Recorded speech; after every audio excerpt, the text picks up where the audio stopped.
त्र्यंबकेश्वर ज्योतिर्लिंग भारत में भगवान शिव के महान 12 ज्योतिर्लिंगों के पीछे की कहानी। रहस्यमय मंदिर, भारत के सबसे दिव्य और शक्तिशाली मंदिर। हिंदी विशेष कहानी एपिसोड 8। त्र्यंबकेश्वर ज्योतिर्लिंग ब्रह्मगिरि पर्वत के पास स्थित है, जो गोदावरी नदी का उद्गम स्थल है, जिसे गौतमी गंगा के नाम से भी जाना जाता है।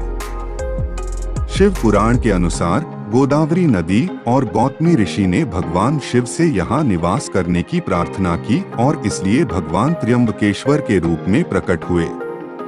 इस ज्योतिर्लिंग का सबसे अनोखा हिस्सा इसकी आकृति है। यहाँ मंदिर के बजाय एक खाली स्थान है, जिसके अंदर 3 खंभे लगे हुए हैं। तीसरे पेशवा बालाजी बाजीराव की विरासत भव्य त्र्यंबकेश्वर मंदिर दुनिया भर से भक्तों को अपने भीतर आध्यात्मिक बवंडर को अपनाने के लिए आकर्षित करता है। यह महाराष्ट्र में नासिक के पास एक छोटे से शहर त्र्यंबक में स्थित है।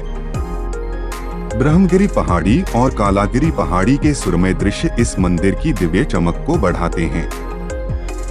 यह मंदिर नागर शैली की वास्तुकला में काले पत्थर से बनाया गया है और आंतरिक गर्भगृह में त्र्यंबकेश्वर शिवलिंग है।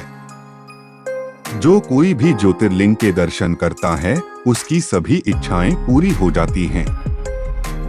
मंदिर के परिसर में कुशावर्त नामक एक तालाब है, जिसे गोदावरी नदी का उद्गम स्थल कहा जाता है।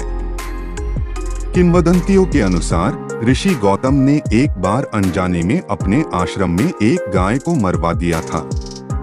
अपने पापों को शुद्ध करने के लिए उन्होंने भगवान शिव की पूजा की और उनसे उन्हें शुद्ध करने के लिए गंगा नदी भेजने को कहा। गंगा नदी गोदावरी नदी के नाम से बहती थी।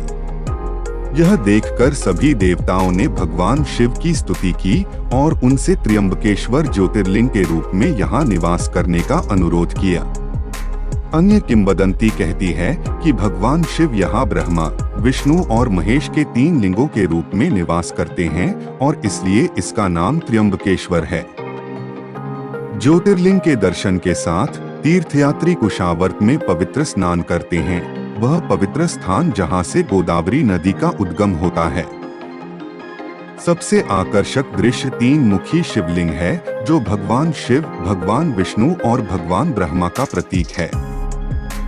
लिंग को हीरे और पन्ने आदि जैसे कई कीमती पत्थरों से सजाया गया है। त्र्यंबकेश्वर के मुख्य मंदिर के अलावा भगवान कृष्ण, देवी गंगा देवी, भगवान जलेश्वर, लक्ष्मी नारायण, भगवान केदारनाथ, भगवान राम, भगवान परशुराम, भगवान रामेश्वरम और भगवान गौतमेश्वर इसकी शोभा बढ़ाते हैं। मंदिर।